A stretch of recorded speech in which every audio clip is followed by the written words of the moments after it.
देखो यार, अगर तुम लोग लविंग रिलेशनशिप में हो ना, तो ये गलती बिल्कुल मत करना जो अभी तुमको बताने वाले हैं। बहुत सारे जो लड़के या लड़कियां हैं, गलती कर देते हैं और बाद में अपने आप को डिप्रेशन में ढकेल देते हैं, जिस कारण से उनका कुछ भी नहीं होता है। तो अगर तुम लोग हो लविंग रिलेशन में, तो जो बता रहे हैं इस बात को ध्यान रखना। देखो, रिलेशनशिप में आने का जो सही एज क्या होता है, 18 से 24 यही हो जाता है।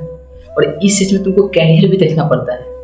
मतलब समझ रहे हो ना, एक एज है, इसी एज में तुमको अपने लविंग रिलेशन में आ जाते हो, इसी एज में तुमको अपना कैरियर भी देखना है। अब डिसाइड किसको करोगे भाई, लव को चूज करें या कैरियर को चूज करें?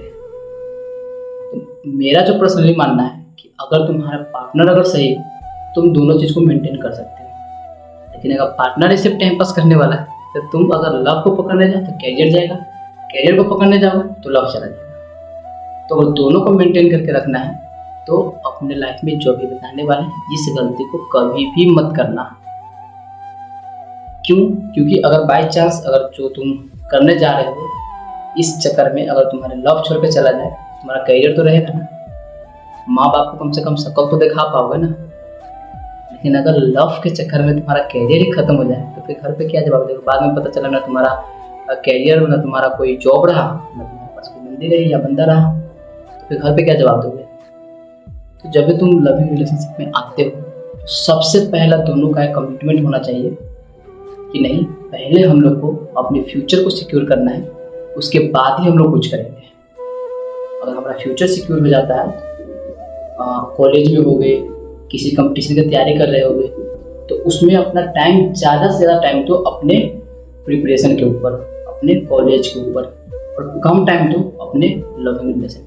अगर वो सही पार्टनर होगा या फिर होगी, वो यही कहेगी चलो ठीक है, तुम अपने काम पे ध्यान दो, लास्ट में हम तुम्हारे लिए खड़े हैं। लेकिन जिसको अगर जाना है, तुम उसको 24 घंटा तुम टाइम दे दो, वो तुमको छोड़कर चली जाएगी या फिर चला जाएगा।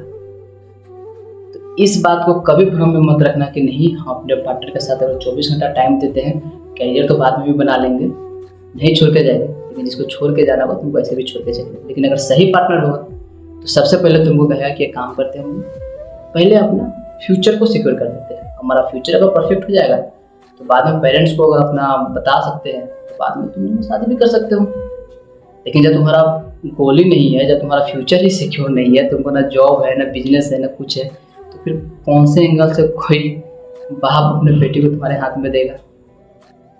तो ज़्यादा फोकस लड़कों को करना पड़ता है, लड़की को क्या है, अगर तुम नहीं मिले तो कोई और सही। लेकिन लड़का जो होता है इस चीज़ में सिंसियर होता है कि नहीं यार, एक बंदी मिले, इसी को हमको पूरा अंत तक लेकर चलना है।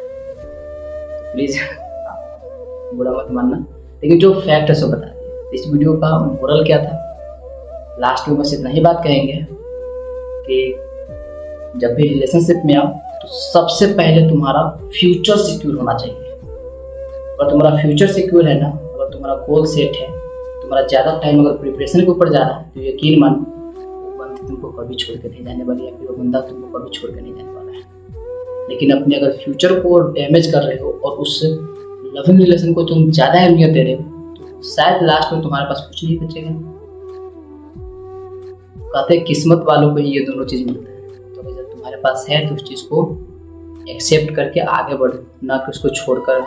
ऐसा कुछ नहीं होता है, ये मूवी नहीं चल रहा है कि स्क्रिप्टेड है सब चीज़, कि अभी बिखर गए बाद में मिल गए, ऐसा कुछ नहीं होता। ये रियल लाइफ है, एक बार जो चला गया सो चला गया।